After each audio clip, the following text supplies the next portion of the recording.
Minister. Thank you and good morning, Mr Speaker. The Government is committed to accelerating the transition to zero-emission vehicles. Last year, over 16% of new cars and around 6% of new vans sold were fully electric. To continue to support the uptake of zero-emission vehicles, we are, as the House will know, introducing a world-leading zero-emission vehicle mandate. This will support future supply of zero-emission vehicles by setting a minimum percentage of manufacturers' new car and van sales to be zero-emission each year from 2024. And I'm delighted to say that this week we have laid the new charge point regulations to facilitate charging for electric vehicles. At the Wheeler. Thank you very much indeed. I thank my right honourable friend for his answer.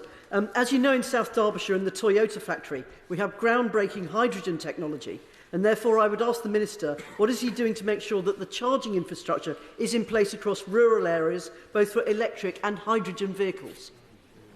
Well, I thank the Honourable Lady. As she will know, the Government has supported the use of hydrogen in road vehicles for over a decade, including the installation of hydrogen refuelling infrastructure where there is sufficient demand. I should also say that it was noticeable that Toyota have recently announced tremendous progress they appear to have made in commercialising solid-state batteries. So that is a very encouraging sign across the piece, not just for hydrogen but also for electric vehicles.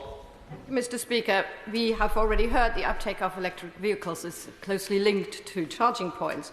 When will the Government close the gap in charging costs between those who have the ability to charge at home and those who rely on public charging points?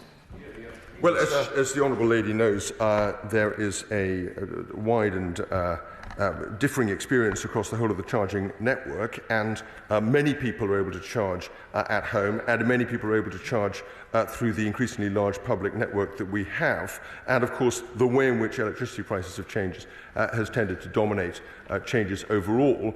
She will, I'm sure, share my pleasure that the new charge point regulations mean that we can now have a much more competitive market for charging across all of the different forms of infrastructure.